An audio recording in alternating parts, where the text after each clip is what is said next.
was studying at the same academy as her daughter. Sarah was delighted, thinking that he brought good news. She said that she had always considered Agatha a capable student and hoped to soon receive gratitude and praise from the academy's leadership. However, the guy did not know what to answer this kind woman and became even more gloomy. Sarah suddenly started talking about how Agatha had recently wanted to enroll in a faculty that trained cultivators, dreaming of becoming the best alchemist in the city. But then the guy started speaking suspiciously quietly, and the woman realized that the news was bad. And then Henry said the terrible words that her daughter had died about an hour ago. For the first few seconds, Sarah couldn't believe that what was happening was real, as if it was a bad dream, and she couldn't answer the guy a word. But then she covered her face with her hand, and bitter tears flowed from the eyes of a mother who had lost her daughter. She fell to her knees and cried for a long time, and Henry just stood there, unable to add anything more to this. After this terrible scene, Julia and Henry drove back, and there was silence in the car for a long time. Finally, the girl was the first to break the silence, saying that she knew about the revenge that the guy had already planned. But then she suddenly realized that Henry had started talking about things she had never even thought of. He knew that if all the charges were brought against Charlie, he would be immediately expelled from the academy and would no longer be under such close surveillance as before. This meant that Michelle went straight to the academy, but it was unclear what exactly she wanted to do when she met this guy there. At this point, their conversation was interrupted by a phone call that Julia received at a very inopportune time. When she picked up the phone, she said that she was very busy right now and would call back a little later. And then, so that these stupid calls would not bother her anymore, she clenched her fist and crushed the phone in one motion right in her hand. Returning to the conversation, Julia suggested that Charlie should have already been handed over to the criminal bureau, and that was why Michelle arrived there too late. It was a perfectly logical assumption, although Henry didn't believe that everything would end so simply. Now all that was left was to hope that the Immortal Control Bureau would find evidence and prove the guilt of everyone involved. But Henry knew that Richard's family had enough money to bribe even the Chief Justice. In any case, there were many people working in the Immortal Management Bureau who could not be bought, and they would undoubtedly still have their say. By the way, Henry recently saw the head of the pavilion on TV and noted that he and Julia were very similar. It was a rather unexpected comparison, and the girl said that they had never even met. In a past life, Henry met this man, although he looked completely different then. By order of the Emperor, he had to teach the boy the technique of thunder strike, although it was Henry who experienced the full force of this strike on himself. Now it became clear to him why the ruler had chosen this particular man as his disciple, although he considered himself still too weak. By the way, the leader had a daughter who really wanted to become a cultivator, but she had no ability at all. The daughter bore her mother's surname, and was also very similar in character to her late mother. In order to surpass her brothers and sisters, the girl even left home and went to train on her own in the world of ordinary people. Here he fell silent, because his story had reached the most difficult moment for him, which he would never forget. It turned out that this girl died during the disaster in the city, which took the lives of everyone except Henry. When a clan of witches attacked the town, it was she who saved Henry, dying for a man she didn't even know. In response to this, the guy swore that this sacrifice would not be in vain and was ready to do everything to keep his oath. The head was once again convinced that he had a wonderful student, and if his daughter had lived, they would have become good friends. And now he saw before him the daughter of the chieftain, who in a past life had saved his life by standing between him and the huge monster. But she would hardly believe him, so Henry asked her to forget about this conversation and get down to business. Henry had been nothing but a burden his entire life, so sometimes he doubted whether he could change history.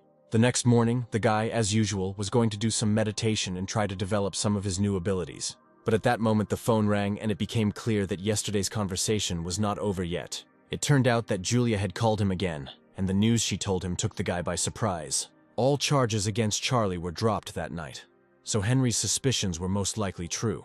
Without wasting any time, the guy quickly put the phone in his pocket and got ready to go to the academy to find out all the details. But at that moment Sophia entered the room, and she did not expect that the guy would suddenly start to hurry and get ready to go somewhere. She suspected that her boyfriend wanted to get rid of Charlie himself, without waiting for the court's decision. But she warned that there were a lot of police officers in the bureau right now, so it was not worth going there today. It was unlikely that a crowd of police officers could have scared Henry, and besides, he was not a criminal and had no reason to hide. So he waved his hand and wished Sophia a good day, but still intended to fulfill his duty. Meanwhile, near the crime bureau of the Immortals, it was very noisy, and the crowd gathered in the square was chanting loud slogans.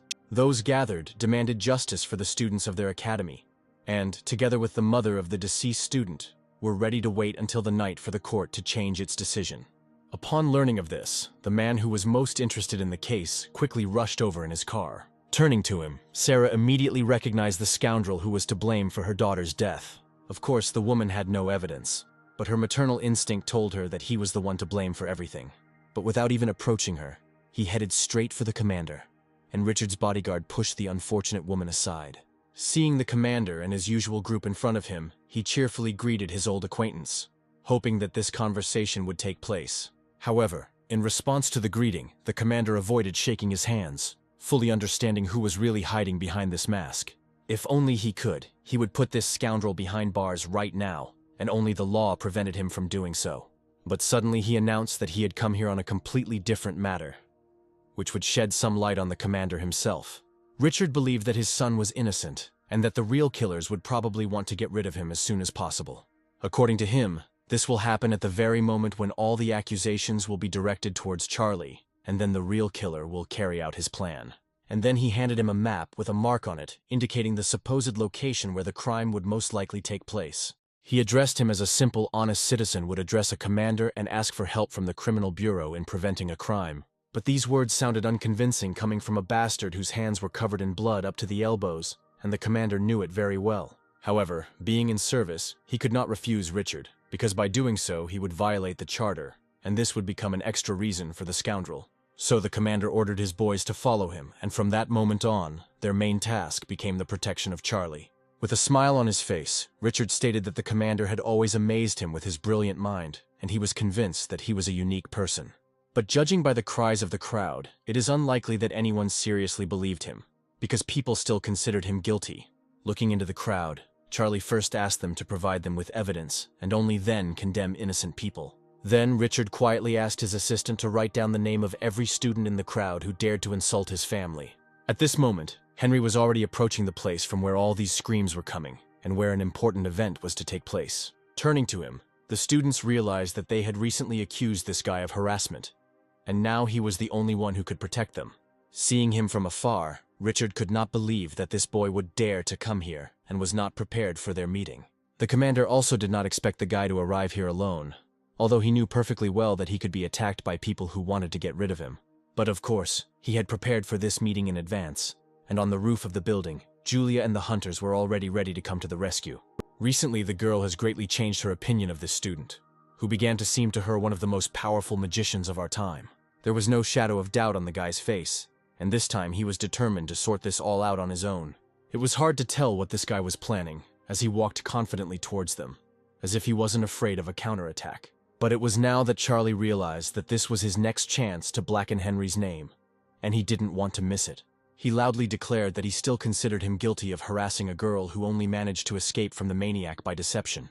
And if he seriously decides to start a duel with him, he may end up in the place of that murdered girl, who will never open her eyes again.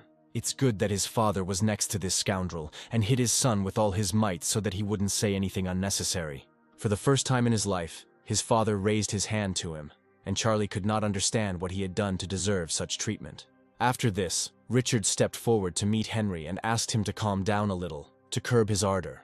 He said with a smile on his face that he was capable of killing him in 1 second if such were Richard's intentions, but he did not intend to do so, and if the guy seriously counts on the support of the influential families around him, then he should find out the truth before it's too late.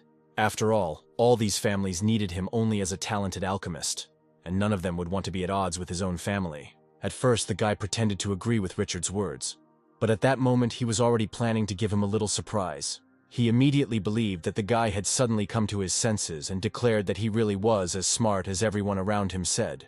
He was even ready to accept him into the ranks of his family, if, of course, Henry himself would not be against this proposal. To prove his words, he suddenly grabbed Charlie by the head and ordered him to immediately apologize to the guy. Not daring to disobey his father's order, Charlie immediately said that he was to blame and had been deliberately putting spokes in the students' wheels all this time. After listening to him to the end, Henry replied that he was not offended by him and understood how difficult it was to always be second, knowing that there was a leader like him in their ranks. Sophia wasn't against her boyfriend making peace with the warring clans, but she wasn't prepared for him to go along with them so easily. Sarah was the most indignant of all, because these people were guilty of killing her daughter, and Henry was behaving with them as if they were old friends. However, no one could have imagined what Henry was really planning, because right now he was ready to present his promised surprise. And then, suddenly snatching his sacred blade from his sleeve, he cut through Charlie's neck with it, on whose head his father's huge palm was still. These were the last seconds of the life of that scoundrel, through whose fault so many people had already died. Richard watched what was happening in silence for the first few seconds, unable to comprehend what he saw. Having realized what had happened, and having come to his senses a little, he suddenly realized that his only son had just died before his eyes. Still holding Charlie, who was bleeding, Richard screamed loudly that the killer would regret what he had done. However, it was clear from Henry's look that he had been hatching this plan for a long time and wanted to clear the city of another scoundrel as soon as possible.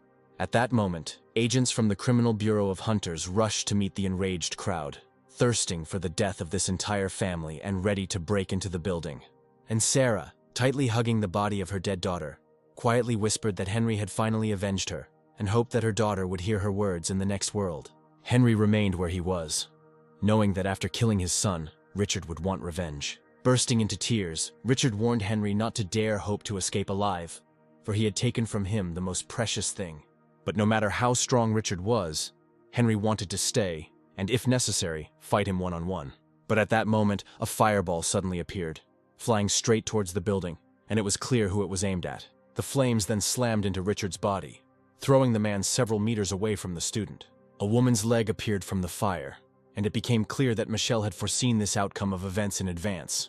She would never allow her students to be harmed, even if such an influential magician came against her. The flames were so hot that the commander and Julia had to shift from foot to foot to avoid burning themselves on the hot stone slab at the entrance. The girl understood that Michelle was ready to release all her rage and was unlikely to stay away from this unequal fight. It was hard to believe that the guy would decide to do something like this, but Charlie really deserved death a long time ago, and now it had caught up with him. The commander, while on duty, was obliged to seize Henry and detain him until the investigation into the murder was completed. But now there was a girl standing in his way, who wouldn't let him arrest the guy in front of her while she was around. And if the commander wanted to stay alive, he should have listened to her and not irritated this formidable young woman. But the hunters were sure that no matter what power Michelle had, she would not dare to interfere with the law.